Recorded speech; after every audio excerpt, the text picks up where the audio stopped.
Hey everyone, need something to get you going in the morning or the afternoon? Check out trenchcoffeeco.com.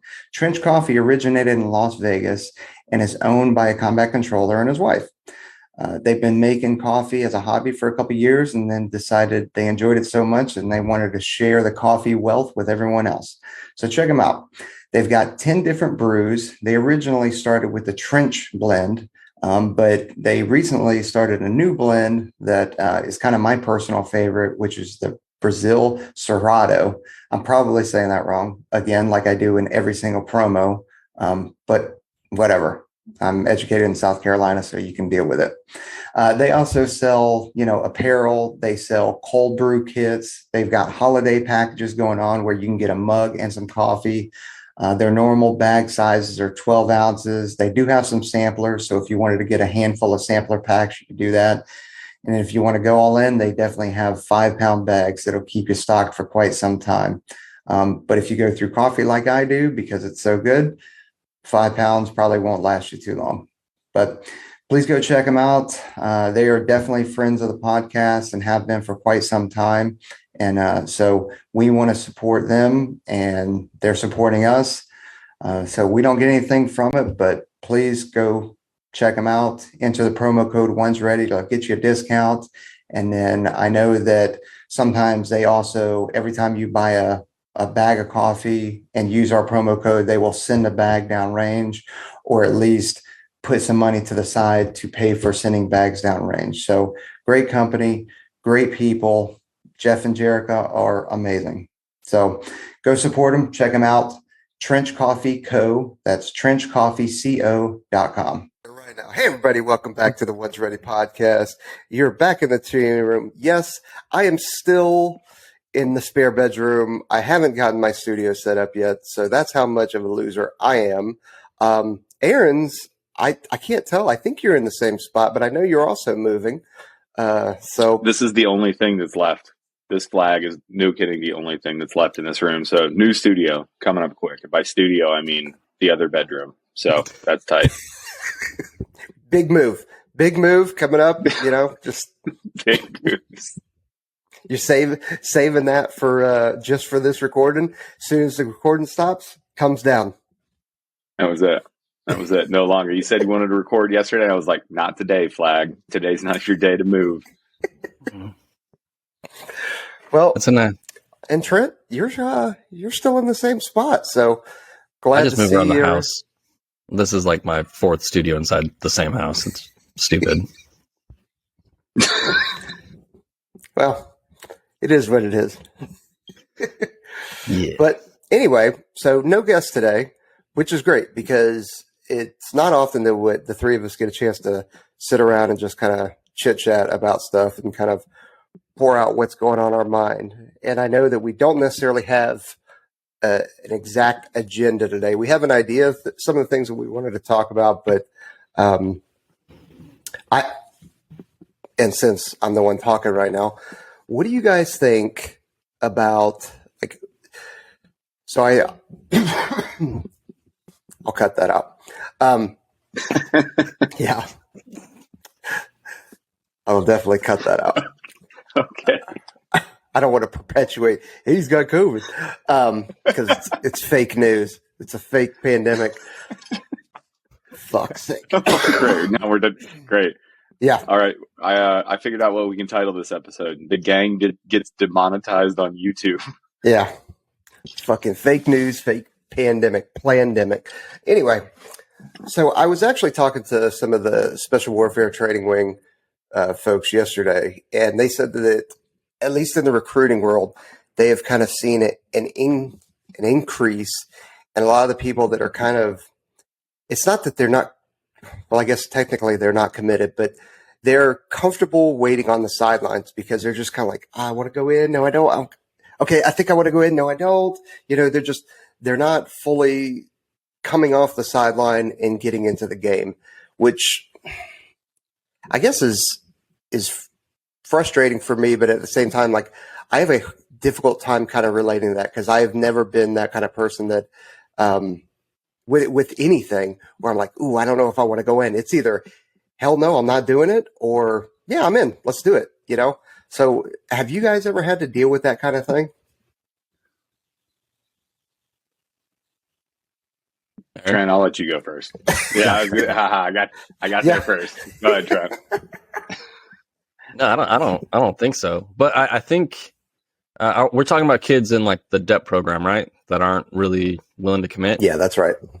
Yep. I mean, we've been talking about this kind of stuff a lot, and I think one of the problems is they have the luxury of comfort, right? They don't have to do anything with their lives. They're not being forced to like join college or get kicked out of the house. They're not, we did like a parents episode, talking to parents and advice, and I think one of the ways that you build that, just like jumping into things, is you reach a point in your life. At least I reached a point in my life where I didn't have any choices.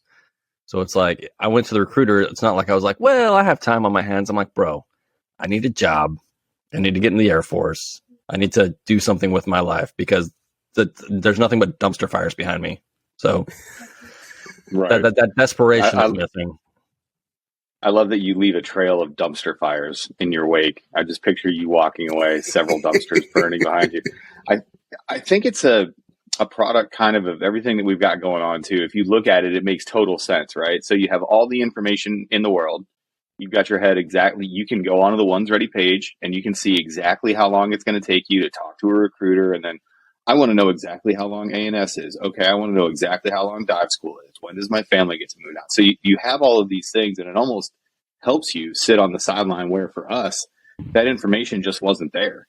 It was like, well, I gotta be all in. I gotta jump 2 feet into this thing because I'm going into the unknown.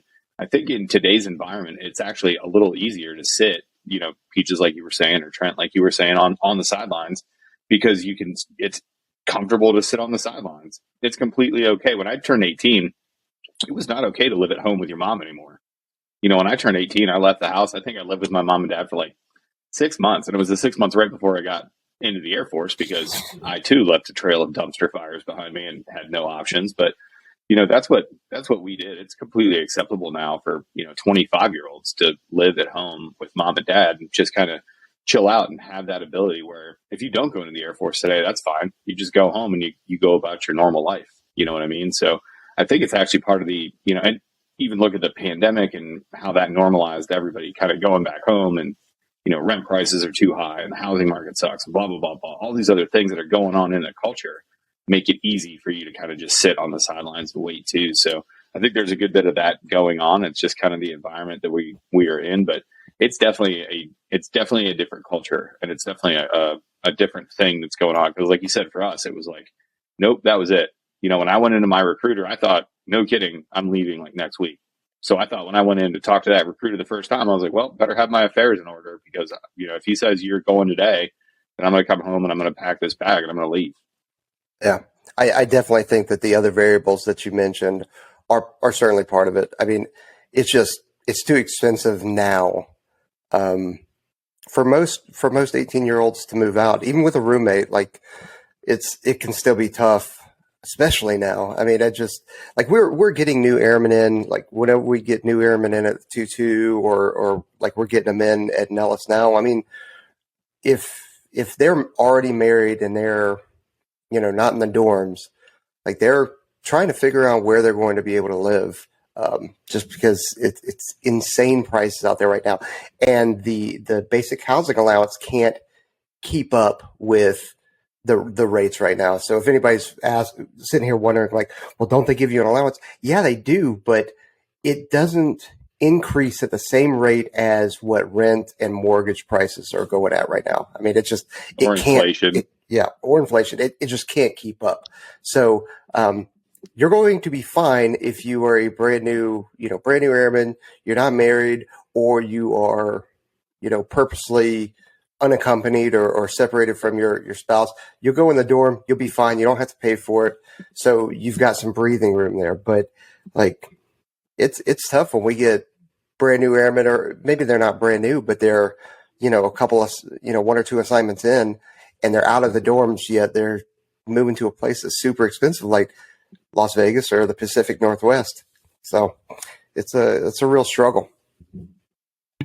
But yeah, I don't know. When I was talking to the wing about it, it was just something that I hadn't thought of, hadn't experienced. I know that we've talked to people that, you know, they've been in development for 3 months now. They're getting their scores. Their scores are where they need to be, and then, you know, their developer and their special operations recruiter is telling them, "All right, here's going to be your ship date," and they go, "Ooh, well, I'd like to push it another 3 months to really make sure that I'm ready to go." Well, there could be some validity to that, right? Because you don't want to be 3 months in and you're just meeting the minimums. Like everybody's heard us say, like, don't go in where you're meeting the minimums. Be able to beat the minimums a little ways. At the same time, if you're already at that point, and then you're asking you keep asking for extensions, if you will, like, dude, you need to shit or get off the pot, like, for real. Well, and there's a thing about... Yeah, sorry. go ahead. Go ahead. No, sorry. I interrupt, and I'm sorry. There's a thing about these some of these people think that they're the most important thing in the world. You know, that mentality, like, if you've been going to a developer and you've been seeing a recruiter and you've been using their time and their resources and all these other things, how you don't have a sense of debt in your mind, like, I need to do something for these people. I need to pay them back in some way if they've been putting all this time into me. I don't know how that doesn't push you down the road. You know what I mean? Like, oh, well, like, I'm not feeling super comfortable right now. Like, who cares? Your comfort comes secondary to the time and the resources that you've used of these other people, these grown people with experience that you've used up. So, like, it's not never ending. It's not they don't have to help you as well as they're helping you. Like, all those developers out there are putting in more than they have to, you know, and they're trying to make you successful. And for you to think that your comfort is more important than the time that they put into you, I think is incorrect. Yeah, there's a certain amount of service. I'm sorry, Aaron, go ahead. Yeah, no, it's fine. It's across the board too. There's not a single developer, there's not a single recruiter out there that's doing less. Like, people, my favorite DMs to get are, well, this recruiter isn't calling me back fast enough, or hasn't emailed me, or hasn't returned any of my phone calls. And we're always like, okay, well, you know, how long's it been? And they're like, oh, it's been a week. Come on, my dude. Are you kidding me right now? You shot him an email on Monday and it's Friday afternoon and you're mad this guy hasn't gotten back to you. Like, okay. Like, every once in a while it'll be a valid thing, but every single recruiter, every single developer out there is going above and beyond. And they're going above and beyond for sometimes hundreds of people in their dev program. Because it's not just, they don't just manage just AFSPECWAR. Like, those recruiters have another job for the Air Force that they have to do. They have to go out there and recruit.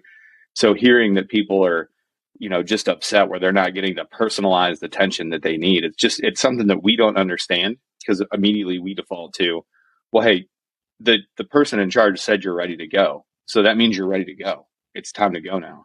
We would never dream of looking at the person in charge and going, well, I know you said it's time to go, but, like, I don't really think that's right. So I'm not going to. I'm just going to kind of, like, chill.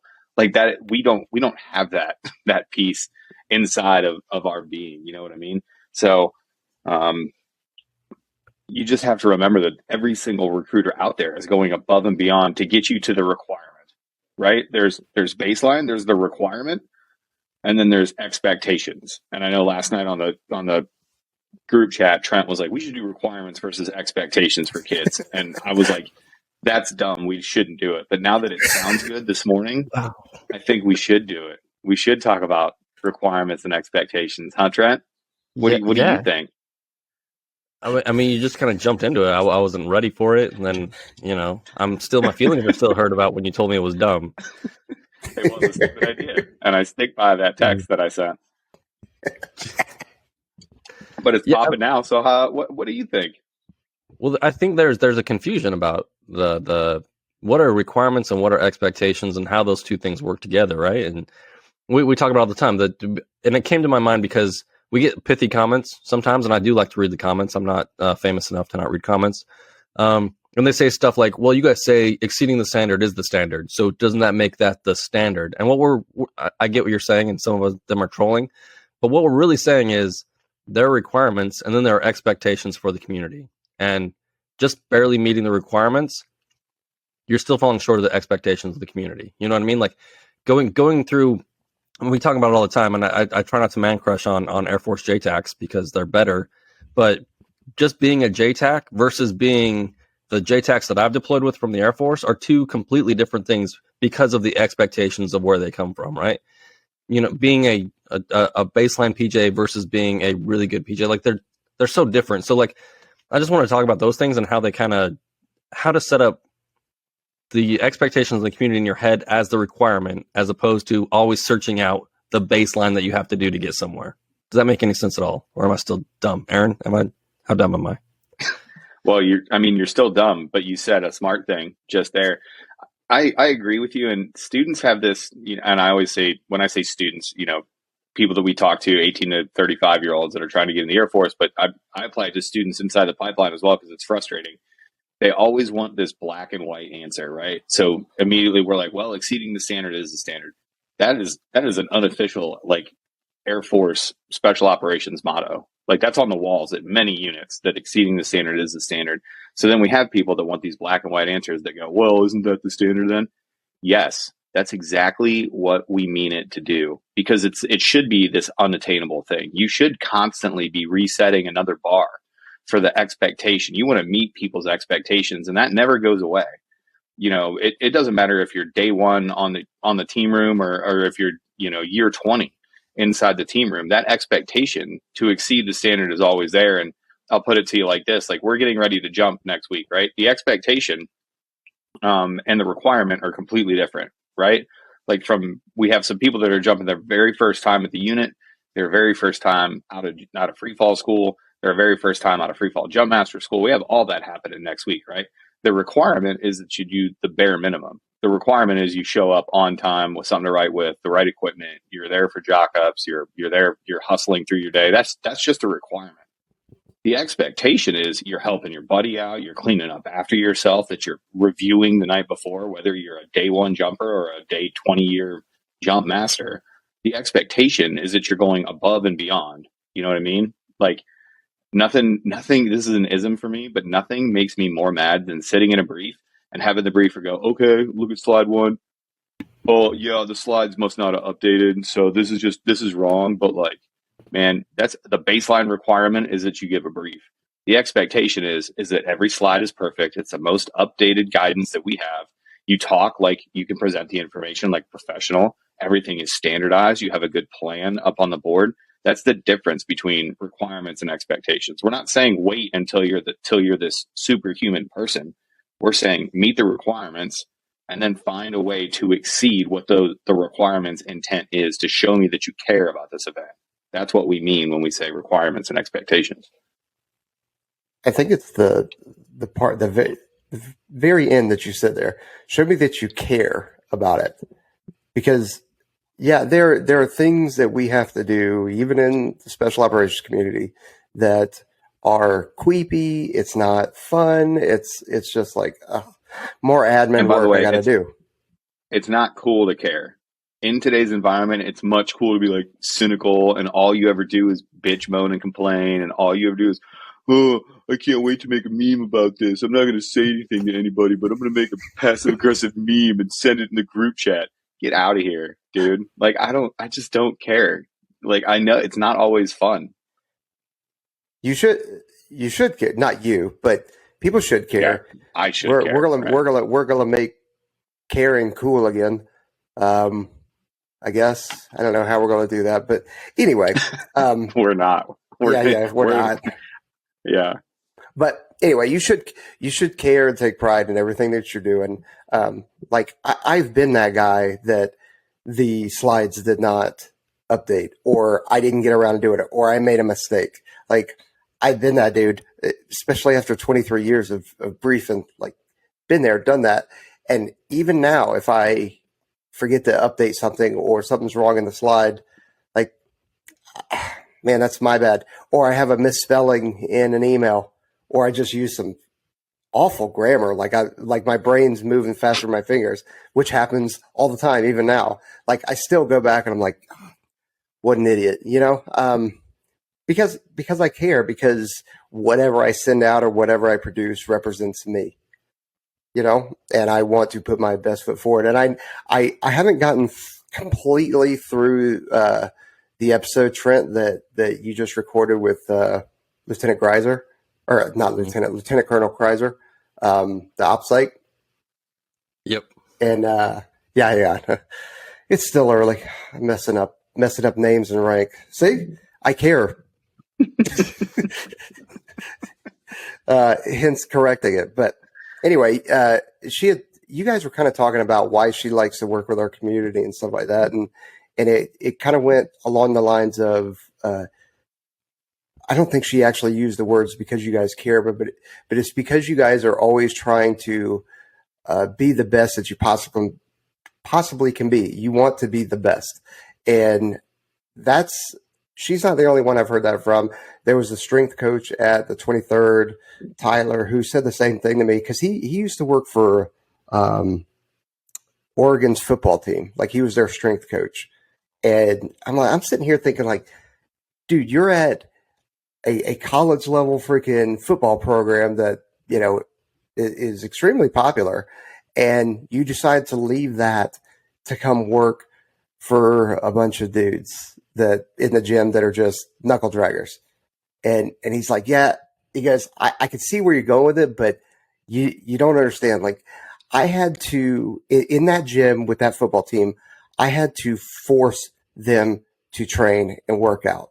Like they were relying on their God-given talent to be able to like, oh, well, I'll make it up on the football field with adrenaline or my overall skills, right? I'll just be an athlete. He goes, but you guys, you come in here every single day, whether you're hurt, injured, going on a trip in a couple hours, or you just came back from 6-month deployment, a couple guys shot, working through that kind of stuff. He goes, and I have to force you guys to throttle back and take your time and ease into certain things because you guys will come in here and you want to crush yourselves every single day. And you just want to keep getting better and be the best. And I don't know if that is a something that we breed into our folks, or like is that a trained mentality, or is that just people have that mentality automatically as they're coming in? I don't know. It's not a question, or maybe it is a question. I don't know. I'm just rambling. All I heard that we're just a bunch of we're just a bunch of what? We're just a bunch of what? Talentless dudes. That's all I heard. Talentless dudes. Talent versus skill, right? Like it's a great Will Smith video, right? Well, this is one of the stories actually that I use to tell people when they say that, oh, this new generation is soft. These people, they're too comfortable, they're too entitled. It's these darn kids, right? So when I was teaching combatives at the schoolhouse, Greg Jackson, that's how I met and became friends with Greg Jackson, because Greg would come in. He's the honorary commander for the PJ Crow Schoolhouse in Albuquerque.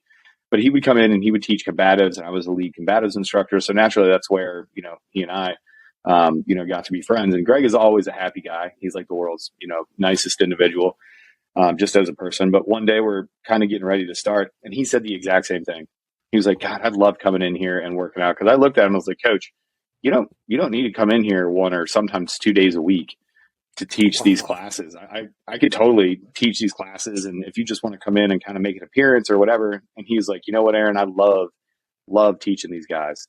He's like, he has something like 135 fighters that he coaches or has living around the Albuquerque area between the different fight promotions and stuff.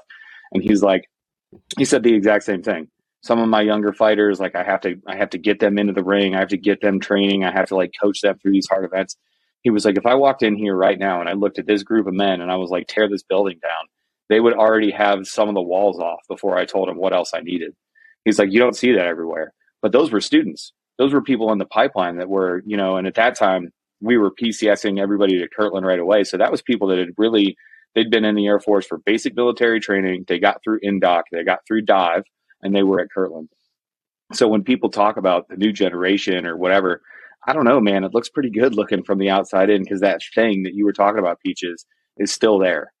That willingness to go harder in the paint, to, even though you are injured, showing up to the gym and being like, all right, my back hurts, but there's got to be, can I do legs? Can I lift ankles and calves today? Or, whatever that may be, that thing. And I don't know if we find it in the assessment selection process. I'd like to think we do.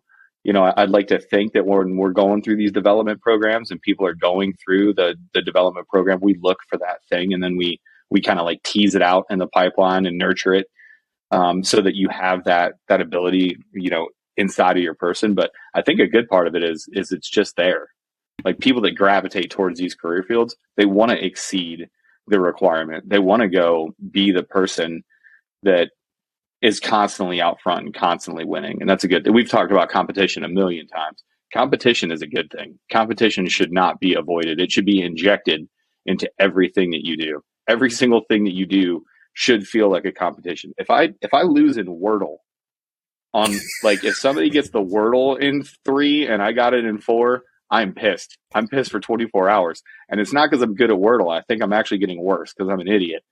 But it's still a competition. I still want to win. You know what I mean? Well, yeah, you see somebody that got it in 2 and you're like, God, why am I such Get out of here. idiot? I got one in 2 last week. And I thought I was the smartest person on the face of the earth. Go figure, me being a narcissist.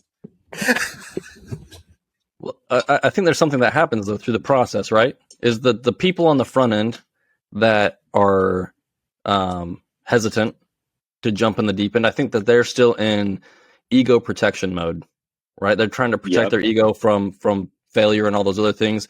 Where the students that you were seeing, they've been broken down and they're no longer protecting their ego, they're testing it. And they've gotten a little taste of that growth and that build mindset, as opposed to just trying to protect all this stuff. And like, yeah, it hurts the first time that you crack yourself open, you're exposed to all those things and you realize what you are and what you are not.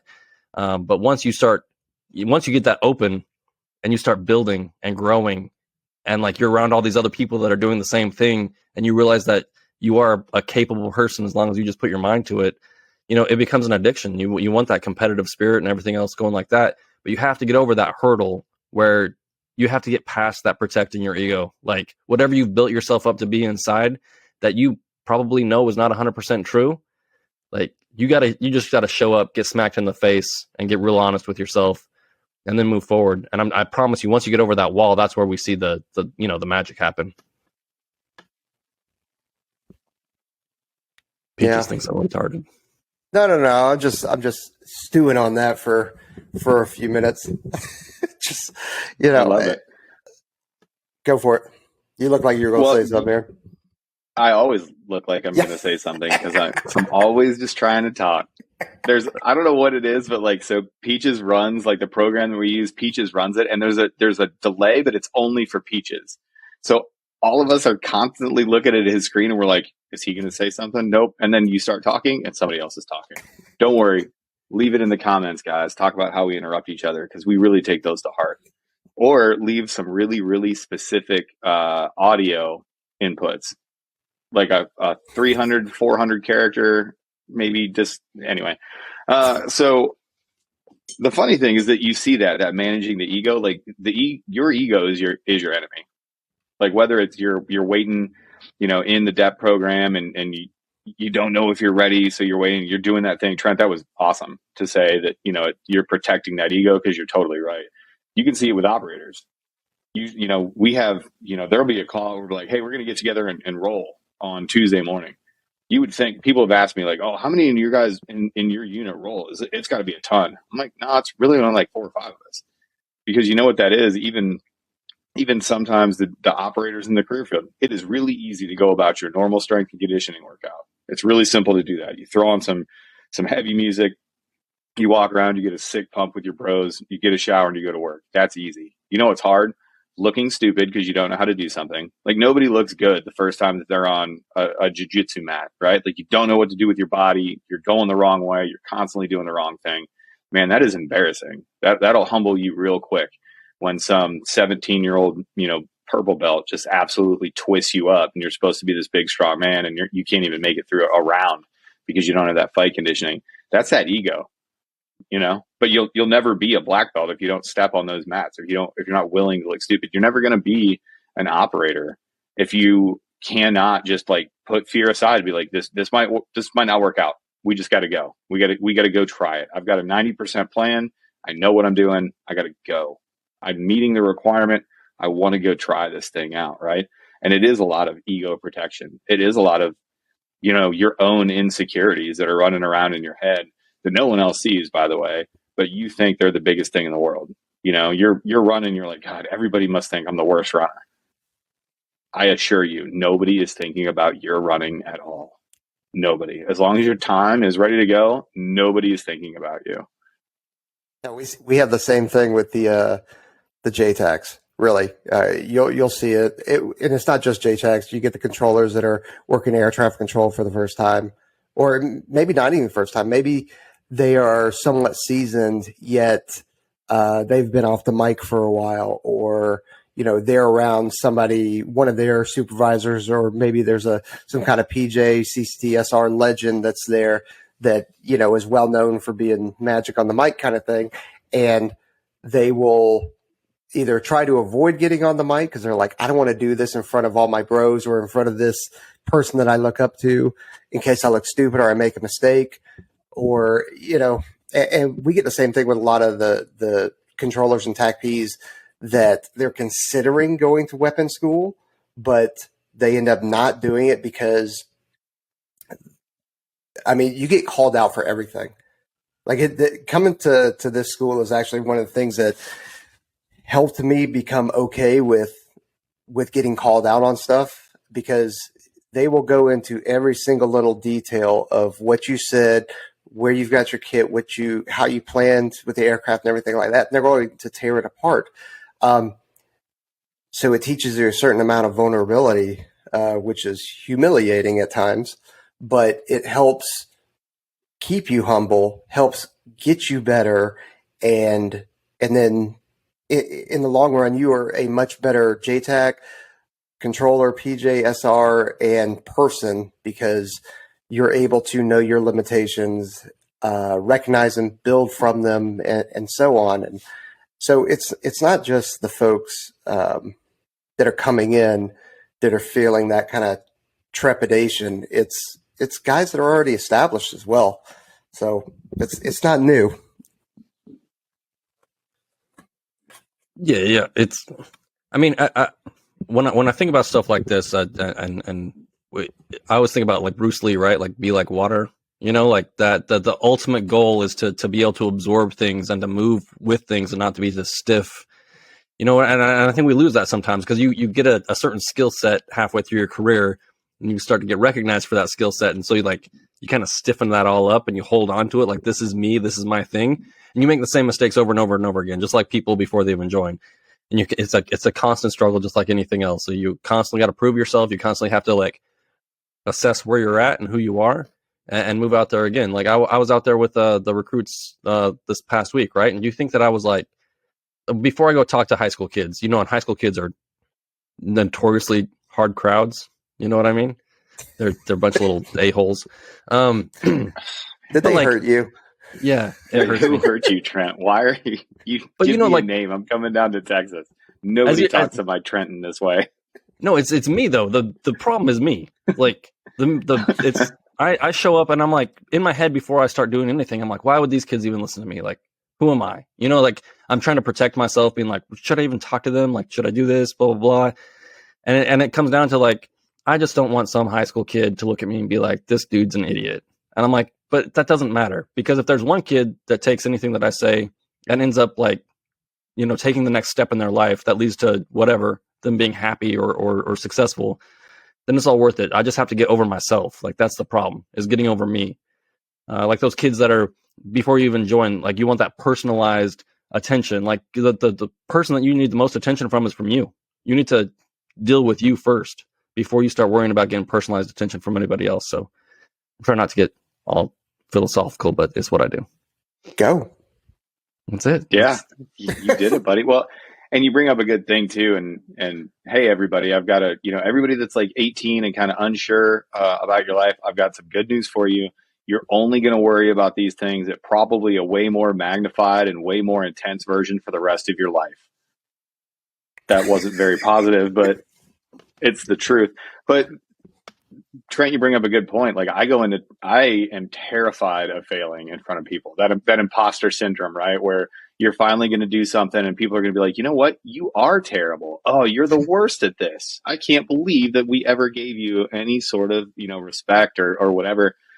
Like, I imagine the people that are waiting in that DEP program and just, constantly kind of like freezing in the door, right? To use a CQC term, is that they're just frozen in that they have to make a decision. You got to get out of this fatal funnel. Like, you can't stay here. You got to either go left or go right, but you got to get out of here. And I think a certain part of that follows you your entire career, just like you were saying. Like, before I stand up, like, if you think that I don't sit and practice, speeches or, presentations or briefs, like, you're crazy. Like, I try to come up with a way to present the information as fast as possible and don't over talk things. And, that those things inside of your head, you're going to be working through your entire life. Right. But just like you said, like, you have to jump in that arena. You have to expose yourself to that stress. How do we get better? Like, all exercise is stress that we increase, right? Linear progression. We give more and more and more stress, and you can handle more.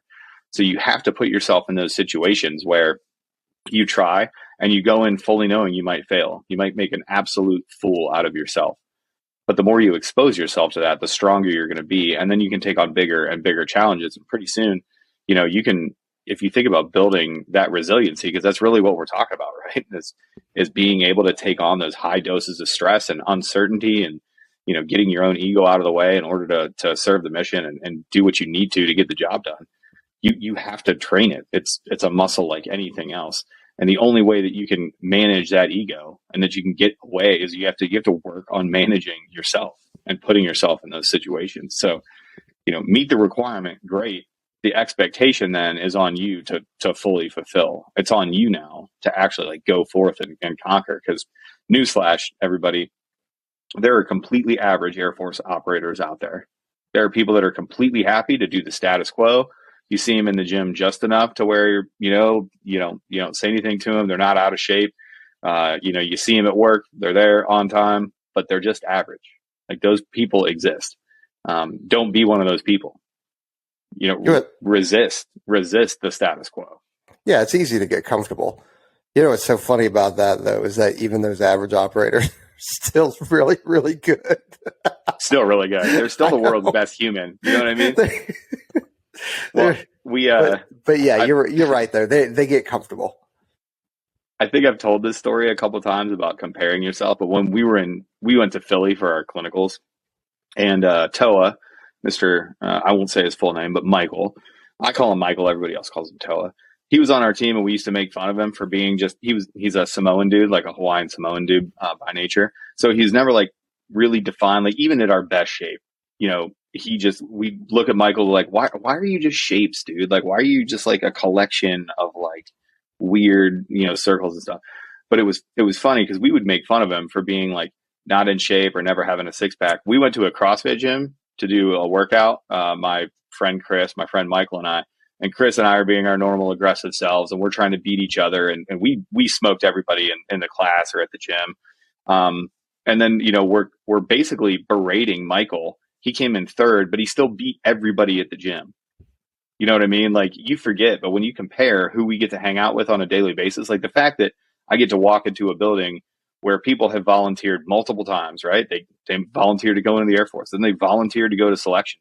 Then they volunteered to go all the way through the pipeline and go on that first deployment and do something that was inherently dangerous, that it might kill them. Like, you don't get to work with people like that anywhere else. Like, the fact that I get to just surround myself, and the CMS people, the same thing. Those people know that they're going to take on 40 additional duties. They're working for people with big egos, and it's a very high stress environment. And our CMS people get it too. If you screw a brief up as a CMS person, you are also going to hear it. Like, it's not just on the operator side. It's these hands rated E for everybody. In essence, everybody can get it. You know what I mean? I'm an equal opportunity person. Equal opportunity hater. That is. I was trying to think of the best word to call myself a mean name. But we forget. You forget that you surround yourself with literally the nation's best. Less than 1% of the nation can do what it is that we do, and you get to surround yourself with those people every day. So it's fun to compare, yourself to normal humanity every once in a while. You're like, wow, we just have a better breed of human on this side of the fence. But you could do that before coming in. you surround yourself with people that are going to make you better. Like I always I recognized it. I never knew what it was. Whenever we play soccer, and I happened to be on not so great team, right? But we would scrimmage, for practice, another team that was so much better than us, and you could see across our team, everybody got better. Everybody upped their game better than they thought that they could, because we had to. It was competition, and we started recognizing. Then you start surrounding yourself with people that make you better instead of people that you were better than. It kind of goes to that whole thing. It's like, hey, if you're the smartest person in the room, you're in the wrong room. Same kind of thing.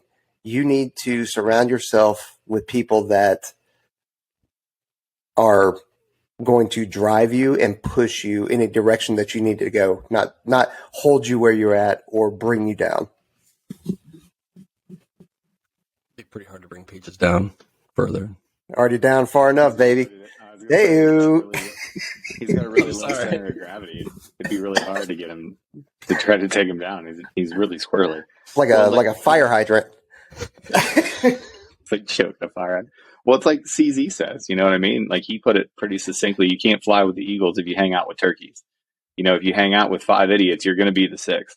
If you look at your friend group and you look around and people aren't pushing you, if you're not looking at somebody and being like, man, I want to be, the officer that I work with, he and I work out in the morning. We're in the gym usually right at 6 a.m. because we have a whole busy day of just fires all day long. So we work out together in the morning. That dude is way stronger than me. If you think that every single day that I don't work out with him, I'm like, I got to catch him on something. I'm never going to.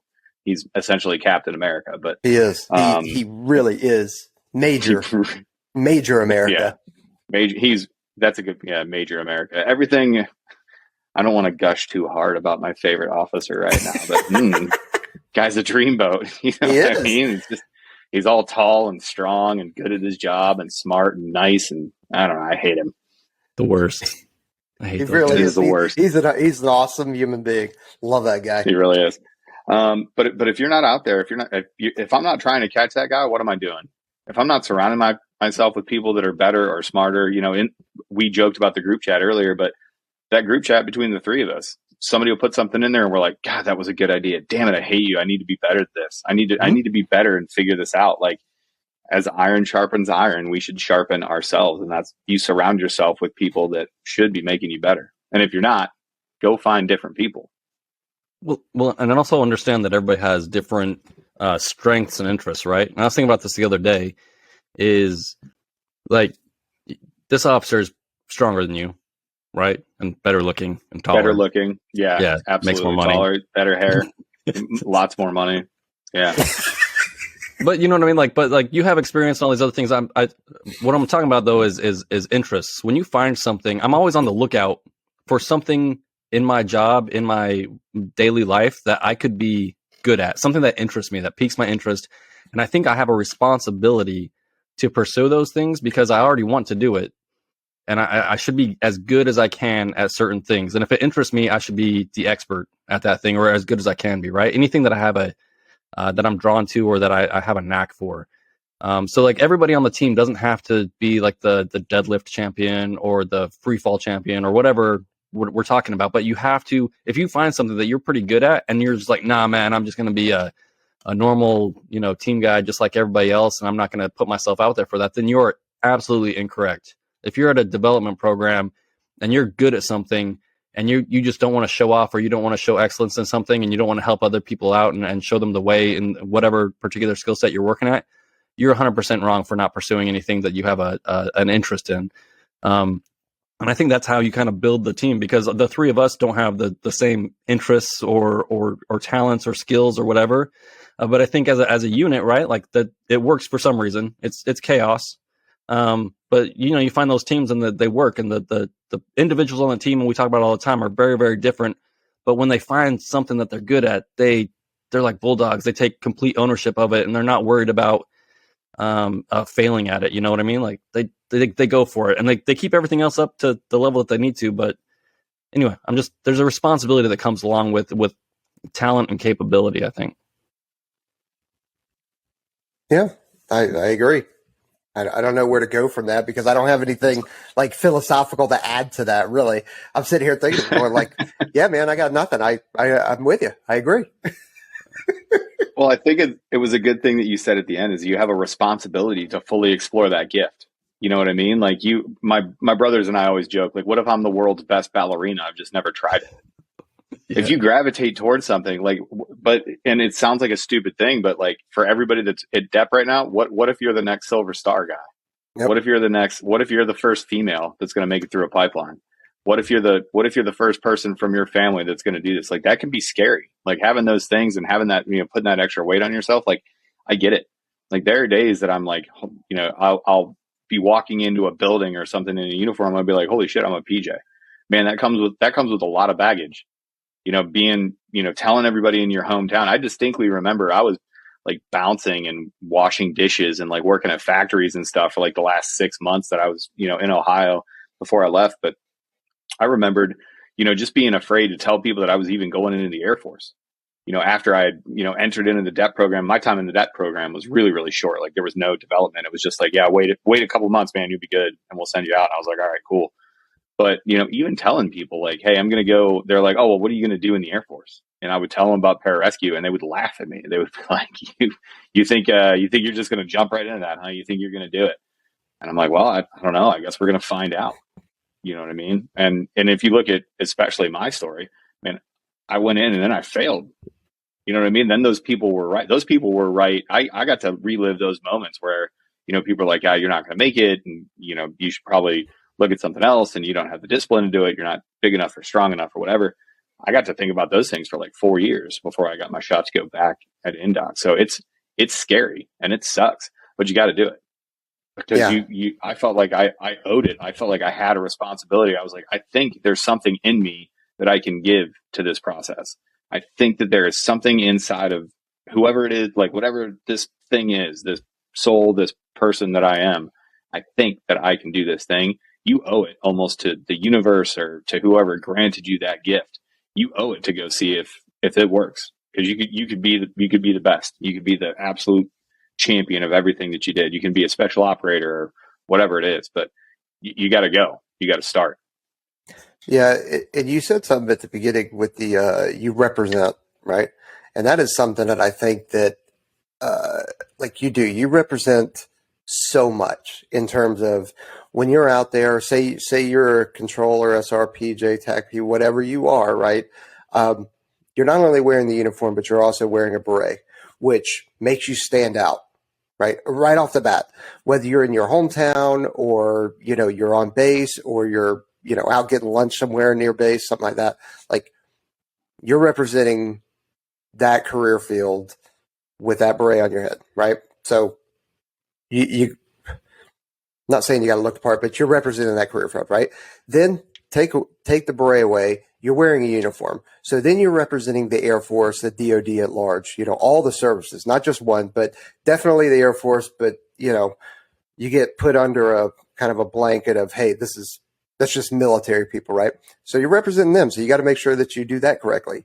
Then you're representing your town, if you will, then your family and you can work it out like all of that. You are representing all of those things. So why not put the best foot forward? Why not showcase? So number one, right off the bat, before somebody even talks to you, you got to look the part, right? You can't be a uniformed member and spilling out of your uniform.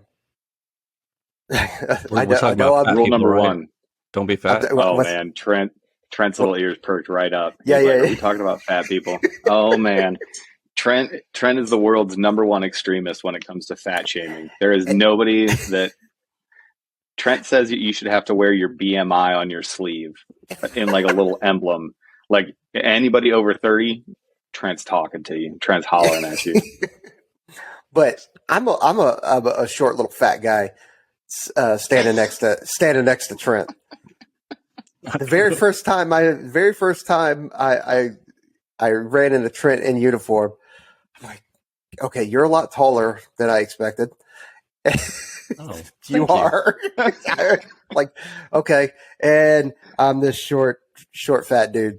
standing right next to you at the pool, at the Chaparral pool, just going like, oh boy, this is demoralizing. I love this conversation because it started off being like, you represent your hometown and you got to look the part when you're in And uniform. I'm not doing it. And now we're gone. And now we're just completely down on a I was rabbit going hole. somewhere really good with it, but He just took his blouse off of the pool and started showing his guns off. It was I fine. did do that. I did do that. I think I did come up to Trent and go, hey, brother. Oh, the gun show. Hey, brother. Hey, let me tell you something, brother. That's where I just leave my top on. I'm like, I'm not playing this game. I got pipe fingers. But you guys get what I'm saying. Like, you represent, like, we all hate it. We have seen somebody, whether it's, an operator or whether it's somebody in the Air Force or the DOD, and they don't fit in their uniform, or they're just put together. And it sounds stupid because it's dumb to for us in our community. It is dumb.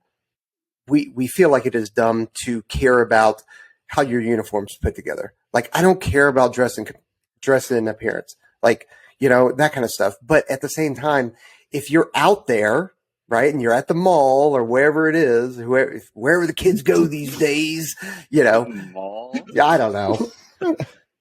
Well, I say that I get blamed the most for talking to the young kids. I'm positive they don't go to the mall.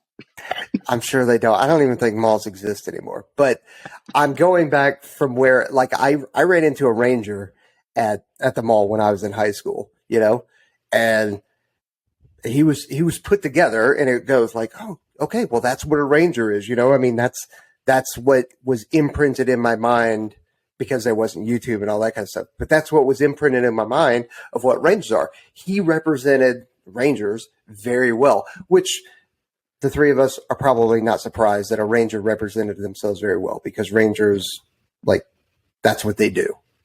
They always do. Shout out to the Rangers, man. You can never find those guys slipping up on dress and appearance. Mustache? Nah, not in the bat, dog. Better shave that face and show up to work. Be there on time. Those guys are stracked all the time. Trent has something to say so bad. I know. I can see so it. Bad. You got me going. We live in a culture, and I've seen this throughout my time, where the idea that the way that you look doesn't matter, right? Like, it just seems like a pervasive thing, like, oh, you can't judge people by the way they look. And I think that's nonsense. We've gone way too far down this rabbit hole. The way that you look, your first impression is absolutely 100% important. The way that you carry yourself, the way that you dress yourself. And I'm not saying you have to have, name brand or whatever, anything, but you have to look a certain way to feel a certain way. Like, you look at these UFC fighters, what do they always say? Like, or not all of them, but like lots of them, as soon as they get some money, what do they start showing up at the press conferences in? Like, nice suits. And they're like, feel good, look good, perform good, whatever.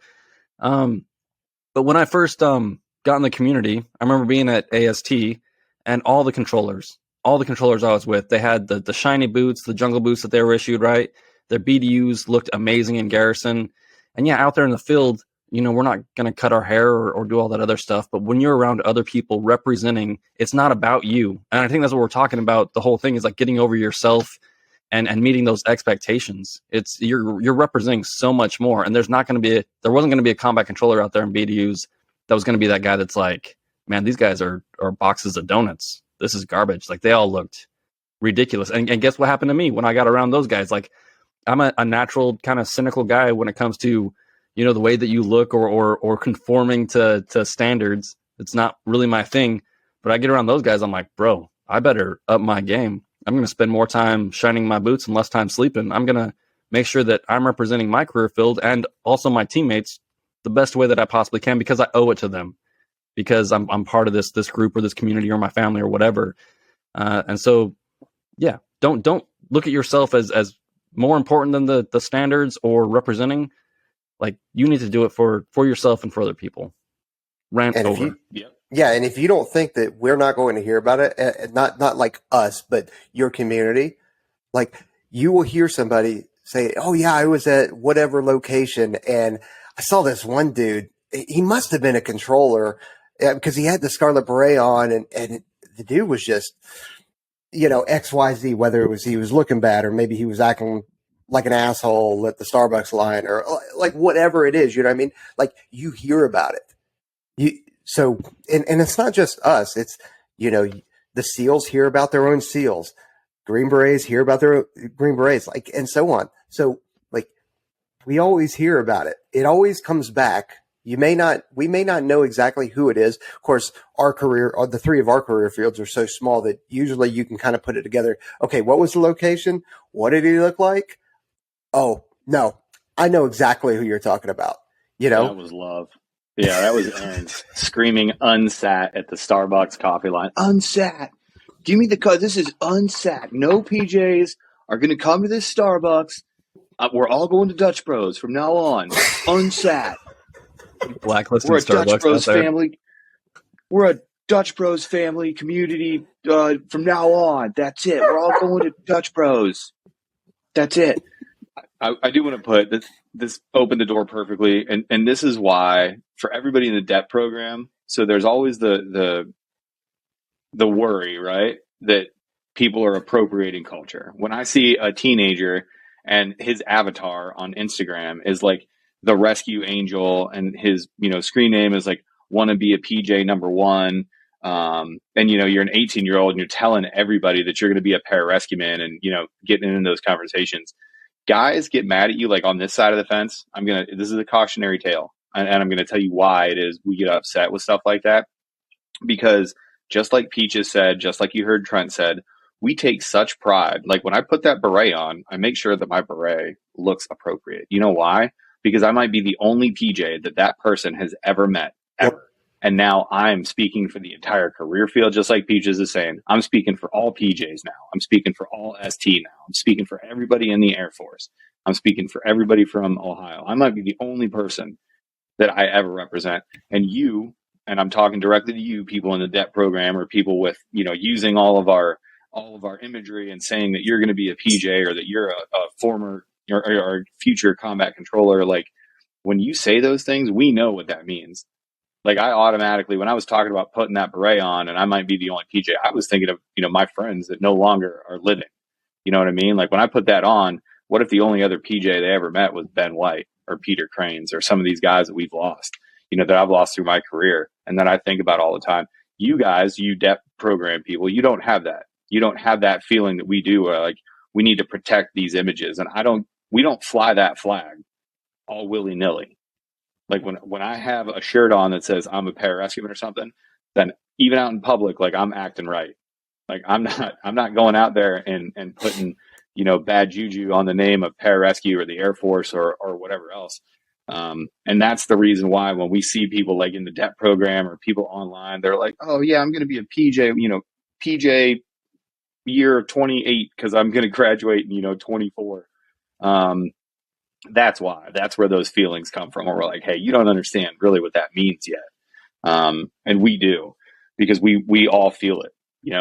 I could be the only, God forbid, I was the only PJ that you ever met in your life, but I take that stuff really, really seriously, because I understand how bad it can be. Because just like you said, PJ, that story, I don't know how many times I've heard that exact thing. Oh yeah, I met one of those dudes once. I don't know. There was like 4 of them, 6 foot tall, all tatted up. They were cursing a lot. All of them got drunk, and then one of them slapped me. Like, well, you probably deserved it. But those stories of, one run-in that people have, they think the entire career field's like that. And then sometimes, and you hate to see it, but sometimes you make that impression on like a senior leader. Like when a senior leader comes into a unit and is like, I get a bad vibe from here. That's never good. No, it's not good. Never good. Oh, that's boy. Usually when I look at Chief and I'm just like, this is your problem now. Sorry. I just go back to my office. I'm like, sorry.